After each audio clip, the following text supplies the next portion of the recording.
অবৈধ ব্যাটারি চালিত রিকশা আটকের জের ধরে রিকশা চালকদের সাথে সিসি কর্মচারীদের সংঘর্ষে উত্তাল হয়ে উঠেছিল নগর ভবন এলাকা।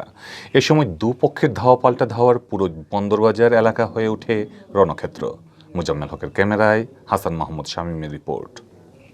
রুটিন কাজের অংশ হিসেবে নগরের শেখঘাট এলাকা থেকে ব্যাটারি চালিত কয়েকটি অবৈধ রিকশা জব্দ করেন সিসিকের কর্মকর্তারা। এরপর সেগুলো নিয়ে আসেন নগর ভবন চত্বরে। সেখানে তালিকা ধরে রিকশার হিসেব রেখে রিকশার সংযুক্ত ব্যাটারি খুলে রাখা হয়।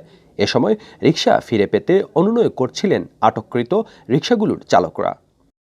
আমরা গরিব মানুষ, পড়ার গাড়ি চালাই, মাঝনের মাল বইছে, কোনো এটা আমরা কিছু করার নাই, তোমার সিডি তাও আরো তো সিডি তাই না, গাড়ি পেয়ে গেলাম, এখন তো ঘুরতেছি, কোনো কুল নাই, এখন মাঝনে চাপ দেয় তোমরা আমার গাড়ি এনে দেবো। ভাই গাড়ি ছাড়ি দিলে ভালো হয় ভাই, আমার 3টা বোন আছে, মনে করো আমি একলা গাড়ি মনে করো চালে টালে রোজগার করি, যা ইনকাম করি তা হয়। এ সময় আটক রিকশাগুলো ছেড়ে দিতে কয়েকটি তদবির আসে সিসিক মেয়র আরিফুল হক চৌধুরীর কাছে।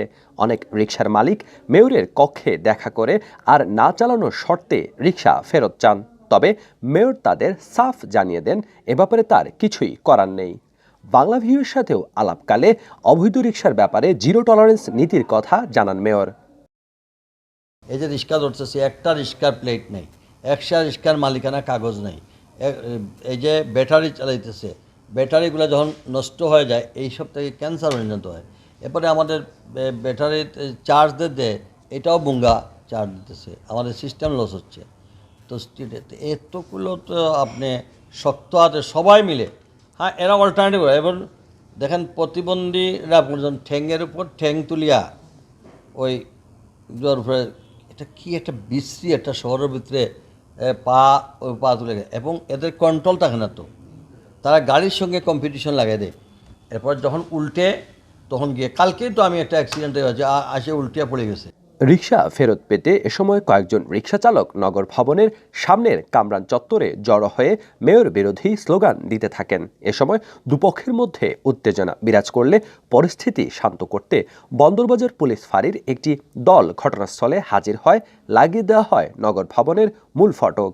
হঠাৎ করে বাইরে ভিড় জমাতে থাকা রিকশা চালক শ্রমিকরা নগর ভবন লক্ষ্য করে ইটপাটকেল ছুটতে শুরু করলে উত্তেজনা তুঙ্গে ওঠে। এ সময় নগর ভবনের ভেতরে থাকা কর্মচারীরা নিজেদের রক্ষায় মূল ফটকে আশ্রয় নেন এবং পাল্টা ইটপাটকেল ছুটতে থাকেন।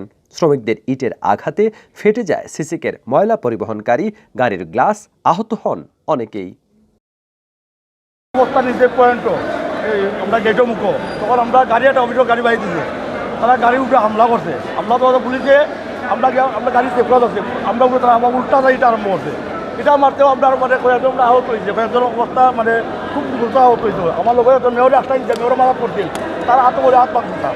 এটা ধারাবাহিক অভিযানের অংশ হিসাবে আমরা গত কয়েকদিন থেকে এই অভিযান আমরা পরিচালনা করে আসছি। মাননীয় মেয়র মহোদয় এবং ঊর্ধ্বতন কর্তৃপক্ষ নির্দেশক্রমে আমরা এই অভিযান পরিচালনা করে আসছি। আমরা যখন আপনারা শুরু থেকে ছিলেন, আমরা যখন প্রথমে যে জুমিয়ার পয়েন্টে গাড়ি ধরি, তখন অনেকে কিন্তু আমাদেরকে ফোন দিয়েছে, অনেকে তবদির করেছে। আমরা কিন্তু এগুলা কর্তৃপক্ষের আদেশ ছাড়া আমরা ছাড়তে পারি না। পাল্টা ধাওয়াতে শ্রমিকরা পিছু হটলে নিচে নেমে আসেন মেয়র আরিফুল হক চৌধুরী। নগর ভবন লক্ষ্য করে শ্রমিকদের ইটপাটকেল ছোড়ার তীব্র প্রতিবাদ জানান তিনি। আমাদেরকে জানতে হবে, অবৈধ রিক্সা ধরা হয়েছে, অবৈধ প্লেট, এরা আমাদের শহরেরও না, এরা সমস্ত শহরকে একটা জিম্মি পর্যায়ে করেছে।